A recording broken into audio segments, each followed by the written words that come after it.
Hey, this is Future Consideration. I'm Matt, that's Ryan. Today we're talking about the biggest potential game changers in the 2016 NFL Draft. How you doing, buddy? I'm good. These are the guys who you can put them on the field pretty much right away, and at some point during the game you're going to say, oh, our team didn't do that last year. That's awesome. Let's do that again. And of course, we're not going to talk about quarterbacks because that's a whole other discussion, and they're taking the ball with us every single snap. They're obviously your Jared Goffs, your Paxton Lynches, are going to change a game one way or the other. But let's talk about other positions, and number one I think is pretty obvious for a lot of people who watch college football. Yeah, Myles Jack is one of the most exciting defensive players I've ever seen play college football. He is a fantastic coverage linebacker. You can put him in the slot and he can cover wide receivers, tight ends, whatever you want. He doesn't miss tackles. He doesn't give up yardage after contact. He is the complete package and the kind of player that you can move all around the field within almost any defensive scheme, and he will add amazing value for you right away. Yeah, and we're also pairing these players with the teams where they could make the biggest impact. Yes. With Jack, it is all of them. Literally all of the teams. If he falls to you, you should almost certainly take him. No matter what your need is, no matter what your personnel is, Myles Jack is fantastic. Every NFL team could use a Myles Jack. It's a shame that there's only one of him. Yeah. Number two, Jalen Ramsey. Yeah, he's got a lot of experience as a safety. He's got a lot of experience as a cornerback. That kind of versatility is going to help him because he can, develop skills at both. You can move him around the field. He's also surprisingly good against the run for somebody who you think of as his last season at Florida State was exclusively playing cornerback pretty much. But he'll, diagnose that the run is coming, take the running back on one-on-one, make the tackle. He's a great coverage guy. He only gave up one touchdown all last year. And he's still got a little bit of room to improve because despite all of his strength and agility, his footwork is a little shaky sometimes. But, if you saw him play his first year at Florida State, they basically put him on the field and say, hey, go mess things up for the offense, and that's what he did. Now, I think this is an interesting pick because most cornerbacks, even the top tier, first rounders, they take a solid year to get adjusted to the NFL. The learning curve's pretty steep, and you still think that he's going to be an impact player in his rookie season? Yeah, I think some of that is because he can play safety for the right team. They don't have to put him at cornerback right away. The other part of this is that he's not necessarily the fastest guy at this position, but he's one of the smartest. He knows how to stay in the receiver's hip pocket, keep his positioning, and you combine that with what he contributes to running defense. Yeah, I think he's going to be a very good player for somebody very soon. And as the most talented defensive back in this year's draft, I think it would be fun to see him end up on the Jaguars. Of course, they've got a former Seahawks defensive coordinator. Something that Gus Bradley lacks with the Jaguars is quality defensive backs. It'd be fun to see him have kind of at least someone who might end up being a Richard Sherman-esque player. Yeah, absolutely.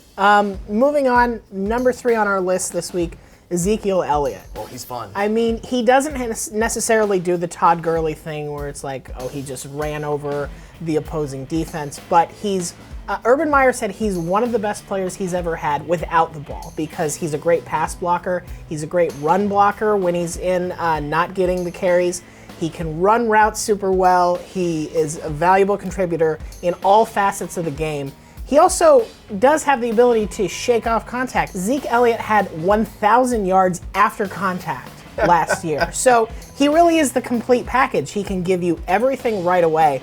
And I really think it's his pass blocking that makes him so valuable because you can leave him on the field in those sort of in-between situations, your 3rd and 4s, and you know that if you just want him to keep the pocket clean, he'll do that for you. He only gave up 1 sack in 108 pass blocking situations. The biggest knock for rookie running backs is that they're not 3-down backs.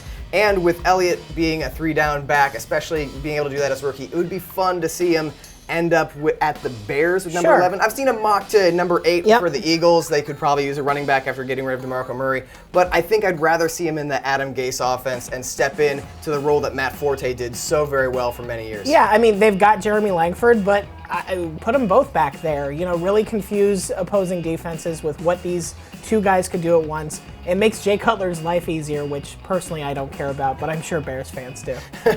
Number 4, Laremy Tunsil, the presumptive number 1 overall pick.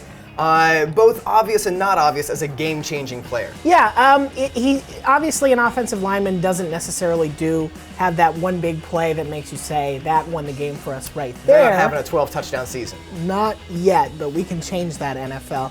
This is a 300-pound dude who can change direction in ways that you wouldn't expect a 270-pound dude to do. He is a great run blocker. That's especially important considering they just traded for DeMarco Murray. He's a very solid pass blocker. He still has some work to do in that department. I know Stephen White has said that he has some of the fundamentals down, and he faced a lot of top-tier talent at Ole Miss, but he doesn't necessarily always have a sense of what to do out in space the right way. But I think he's just going to make life better for both Murray and Marcus Mariota. That's kind of what the Titans need right now. Yeah, if Tunsil does indeed go to the Titans and he gets paired up with Chance Warmack, with Taylor Lewan and the other talent that they've invested in that offensive line, if they end up having one of the better offensive lines in the NFL, it could provide the environment for Mariota to really blossom into a star. Yeah, take a nice big second step. All right, round us out with number 5. This might be a little dicey, but I really like Corey Coleman, Baylor wide receiver.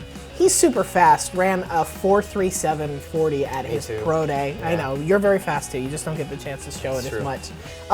But what I like about Coleman is that it's not just that straight line speed. You watch tape of him and he's just juking defenders off the ball immediately because he makes quick cuts, he changes direction faster than they do.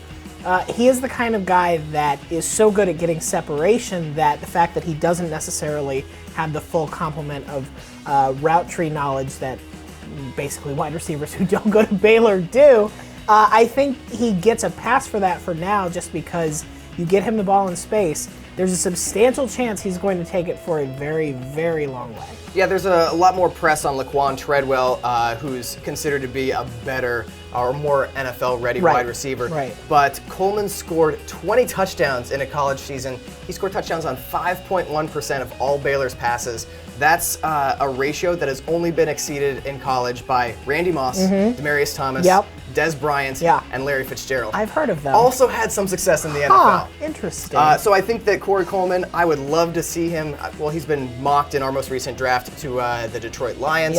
But if he falls to the Steelers in the mid-20s, yeah, there are a lot of teams I think that he could potentially do a lot of damage with. Kansas City Chiefs, maybe.